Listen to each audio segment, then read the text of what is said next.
Transiker with another music technology tutorial video. Today we're going to look at compressors and a little bit about limiters, but mostly about compressors and what the different controls mean and what they're used for. So in music technology, a compressor is an essential tool used in audio processing, primarily to control the dynamic range of the sound. The dynamic range is the difference between the quietest and the loudest parts of the audio signal.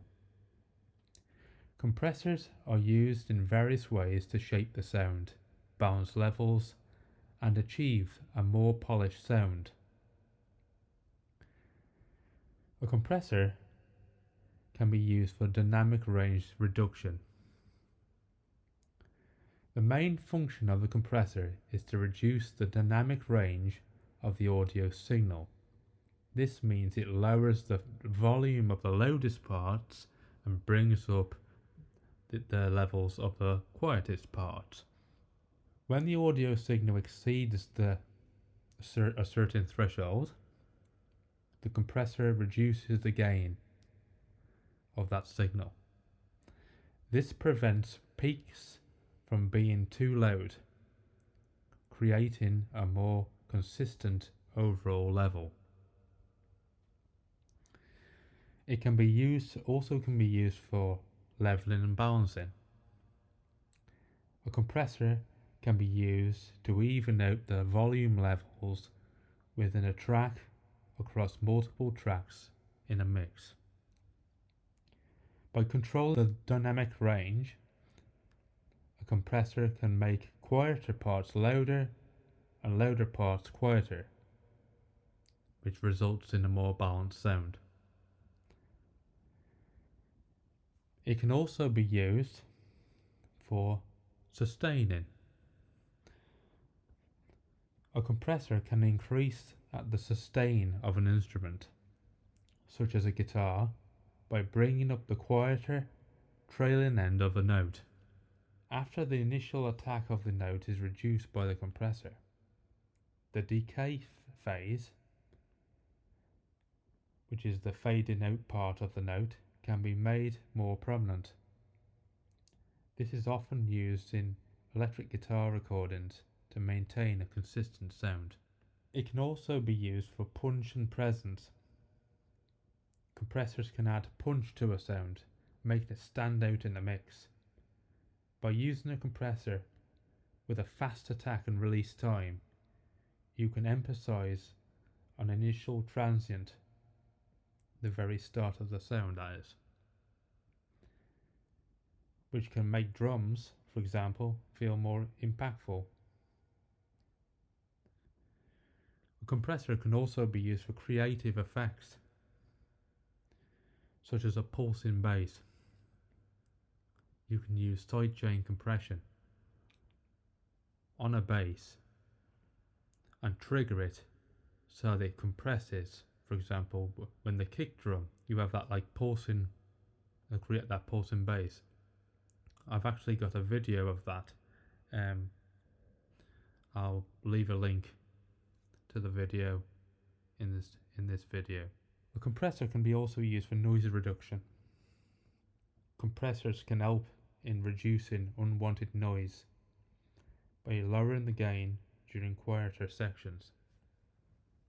In some cases, a compressor can be used to set up to reduce background noise by compressing the signal when it is below a certain threshold, which might be primarily noise rather than the desired audio signal.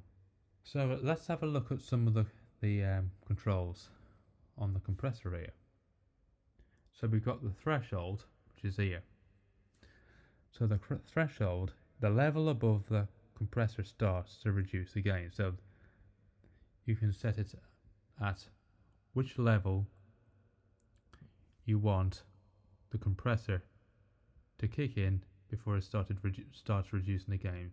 The ratio determines how much signal is reduced once it passes the threshold. So for example, a 4:1 ratio,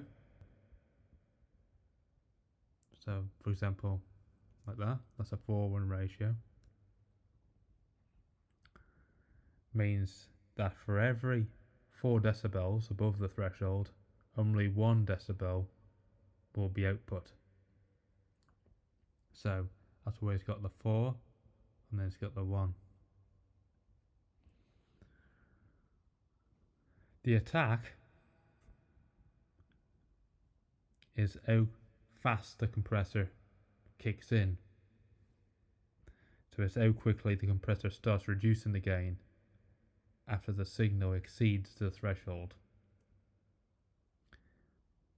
The release is how quickly the compressor stops reducing the gain after the signal falls below the threshold. So the release can be used for the sustain part, which I discussed earlier. The knee determines how gradually or abruptly the compressor engages. A soft knee makes the transition smoother, while a hard knee more abrupt. You can actually see that. So if I go to graph here, this is the knee. So there's quite an angle on the line there. So that is called a hard knee. Whereas if I alter that, as you can see, it's softer. So that's called a soft knee. So if you want the compressor to sound more gentler on your sound, you use a soft knee. Whereas if you want it more prominent, you use an hard knee.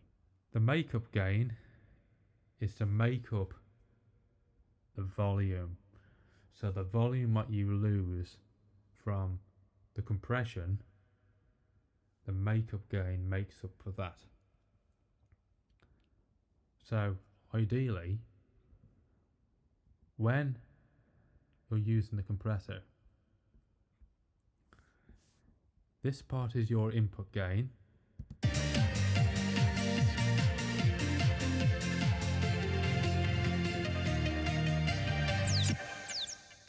So as you can see, we had an input gain there, and on this side is the output gain. So I've added compression onto it, and which is actually taking down some loud sounds and brought up the quieter sounds. And then I have used the makeup to make up the volume what I lost during compression. What I tend to do is to add a little bit extra gain here, as you can see, but it's personal choice. So the way an engineer would do it is this part, this level here, should match that level. But like I said, I do add a little bit to make the sound a little bit louder. Let's talk about a limiter. Now a limiter is very similar to a compressor.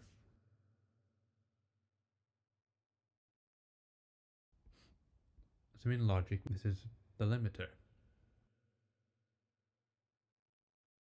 The limiter works similar to a speed limiter on a car. So you set the output level, which I tend to do like a -2. That's on the stereo out, so it doesn't start clipping. Anything above 0 decibels is to be avoided, because your mix will start distorting after 0 if it gets any higher than 0. So I tend to keep the output level about -2, and it keeps it in the green and it's not clipping. And to make up for that, I use the gain here. So, as in this example, I've added 3 decibels of gain. A specific form of compression is called limiting, which is the limiter here. And it ensures that no signal exceeds the maximum level. So that's the maximum level here, the output, which prevents distortion. So as I just said, if you go above 0, your mix will start distorting. The limiter is essentially a compressor with a very high ratio, often set to ensure that the audio signal never exceeds a particular level, protecting your speakers and equipment from damage and maintaining a clean sound. So that is a good definition of what a limiter is. The look ahead part of it is basically it looks ahead of what reduction it needs to do.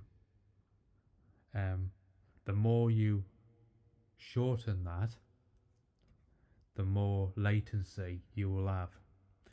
So the quicker you want it to look ahead, the more latency it'll cause. Whereas if you have a bit fibre, I do. So apart from that, if there's anything else that you would like me to discuss regarding a compressor or etc. On Logic there is different compressors. There's the Platinum Digital here. There's these vintage optical compressors, vintage ones, vintage VCAs. They all sound different.